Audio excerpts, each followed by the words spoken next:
Really pleased to be here today, and thank you for that introduction.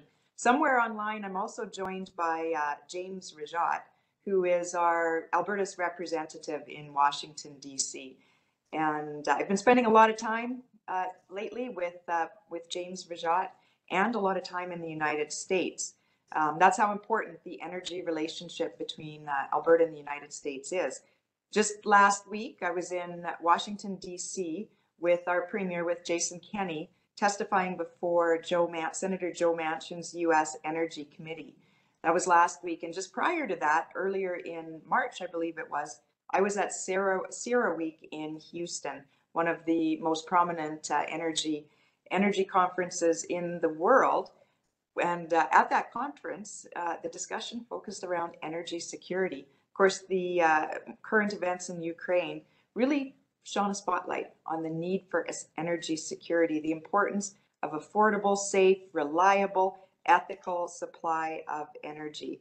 And at that show and throughout all my time in the United States, I continue to stress the importance of treating our oil and gas industry as a strategic asset to be proud of, to help, to support, rather than a liability to be demonized and phased out. It's something we should be proud of, not ashamed of.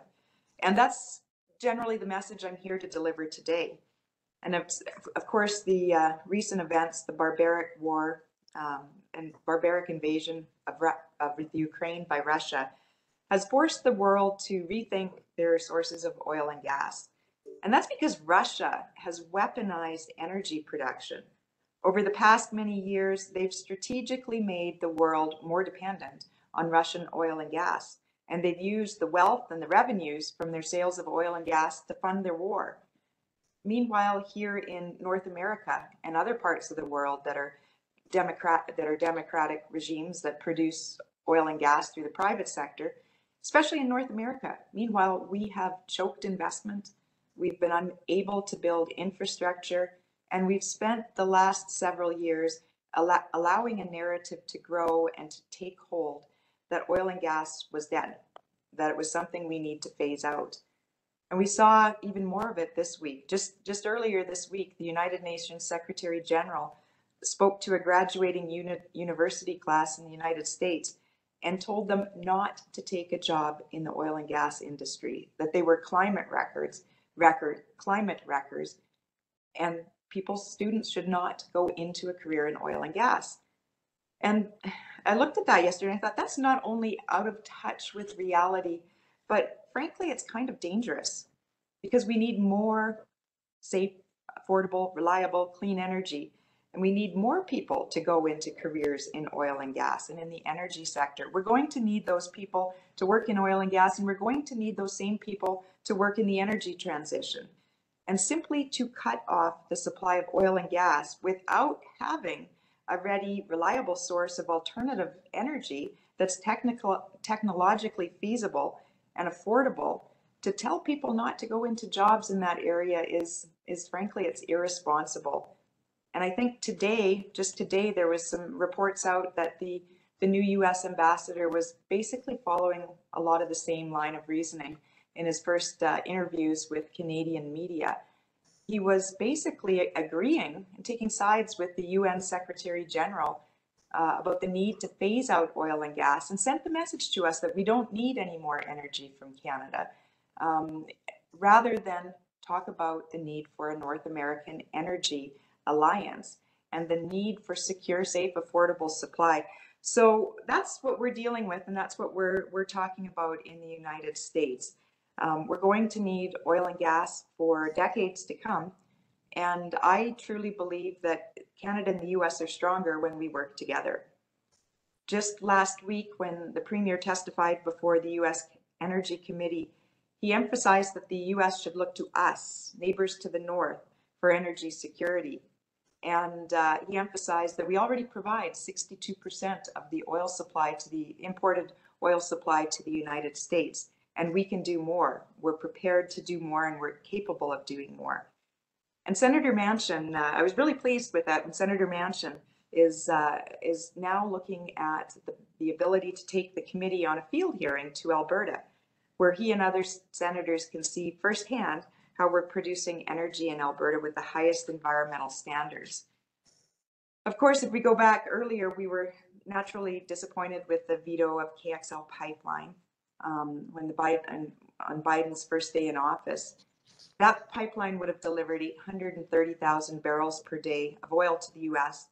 That's a lot of oil, 830,000. That's more than enough to entirely displace Russian imports, which typically have been trending at 600,000 to 700,000 barrels a day of crude and petroleum products. It would mean secure supply of energy from the US's closest friend and ally. And while the KXL pipeline, as was mentioned, but the Premier mentioned at the Senate hearing, is basically it's dead and dusted.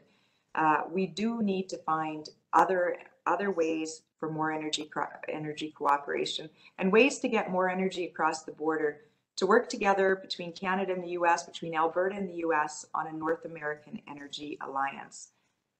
And the takeaway for us here in Alberta from that committee, Senate committee last week, was basically we need to find more ways to cooperate.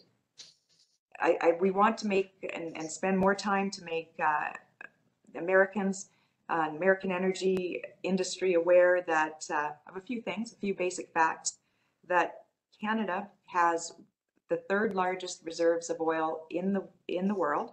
Almost entirely all of that is in Alberta, primarily in the oil sands. The oil sands is on a pathway to net zero. The 6 largest producers that produce 95% of the output in the oil sands have committed to net zero, to cooperating as a group to move their production to net zero by 2050. As I mentioned previously, we already supply 62% of the oil imports into the United States, and we want to help more. Another important fact is Alberta, and in our Constitution, Alberta owns the resource. Alberta, the province of Alberta, the crown and right of Alberta, the people of Alberta are the owner of the resources, the mineral resources below the ground. And under our Constitution, we have the exclusive constitutional authority to produce, manage, and develop our natural resources. So it's something that gets lost a lot in conversations and in understanding that it's not the federal government here in Canada that has jurisdiction over energy production, it's the provinces. In fact, our Court of Appeal just reaffirmed that basic constitutional fact just recently in the last couple of weeks, noting that it is Alberta's birthright. It's Alberta's birthright. It's our province's birthright to the ownership and ability to produce our natural resources. So I think that's just a couple of things that aren't widely known in the US, and I think we need to get out there more to talk to industry leaders and thought leaders and associations like yours to make that known. And especially what we want to make known and what we have to do a better job of communicating is that our industry here in Canada is at the forefront of innovation and technology to be able to reduce emissions and to produce our oil and gas and our energy with the lowest possible carbon footprint. Our government has invested in technologies that will continue to cut emissions by 120 megatons per year over the next 20 years. We're cutting emissions in half with our technology and emission reduction fund, which is basically, it's a carbon levy on heavy emitters. And the funds received from that are reinvested into technology and innovation and carbon reduction. We've already cut our methane emissions from natural gas by over 45%. We set a goal and an aim to reduce emissions by 45%, and we're achieving that, and we are on our way to reduce it by 75%. We've invested heavily in carbon capture, utilization, and storage, and as I noted earlier, our oil sands is moving to net zero production. I'll be back in Washington in about 3 weeks to work with James Rajat in Washington, and I'll be there with the CEOs and from the Pathways Initiative. That's the CEOs of our largest oil sands producers to talk about how they are going to get to net zero production. So I think it's important because as we talk about energy security, and it's at the forefront of everything we're doing right now, it's pivotal. We can't forget that energy security has to encompass all forms of energy, not just oil and gas. It also has to include low carbon energy, such as hydrogen, geothermal, small modular reactors, wind and solar. It's all of the above. If we're going to get to net zero on both sides of the border, we're going to need all forms of energy. If we're going to have secure, reliable, affordable energy, we need all sources of energy. And energy security also encompasses the need to address climate change and lower emissions. And we're doing that. We're doing that in Alberta. Our industry is set to get to net zero production in the oil sands. And we can do both. We can do both. We can produce oil and gas, and we can move to net zero. And I think it's important to look as the world is transitioning, and there is no question that we are moving on a path to net zero, but it's going to take time. It's not going to be easy. It's not going to be tomorrow. It's not going to be in a fixed arbitrary timeline. It's going to happen, but we need the technology and we need to be able to do it smartly.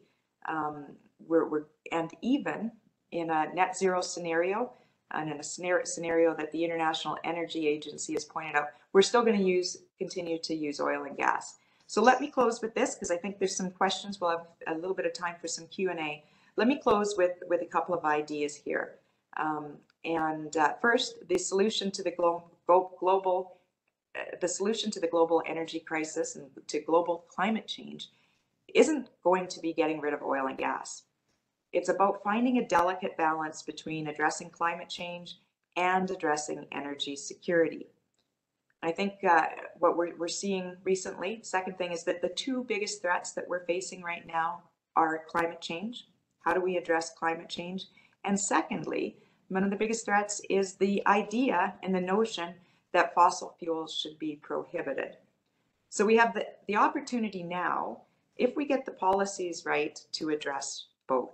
And I think that's what we're working on as we talk about a North American energy reliance. It's how do we get to our climate change goals? How do we get to net zero? And how can we do that in a way that ensures the continuous, safe, affordable, reliable, secure supply of energy on both sides of the border? So with that, I'll take a few questions if we've got some time. Thank you so much, Minister Savage. Very, very good and very concise presentation on the state of Alberta and the oil and gas business in particular. So we know that Alberta's energy sector is rooted in oil and gas, among other hydrocarbon things, and yet there's this huge demand for renewable resources, not just in the U.S., but in Canada and other parts of the world. What is going on in Alberta to address the development and work on deployment of renewable resources, as well as the traditional oil gas sector? Well, one of the things, and I think, and especially it highlighted when we hit in the heart of the COVID pandemic, and as we looked at what's economic recovery going to look like, and we did that on day one. What is economic recovery for a province going to look like? And in the energy sector, it was we took a look at what are the new opportunities. Where can we grow? What are the new opportunities in oil and gas, and in alternative and new and emerging sources of energy? So we started with looking at where the energy forecasts are. What types of energy are going to be needed in the world, and how can we be leaders in that? So that included things like hydrogen.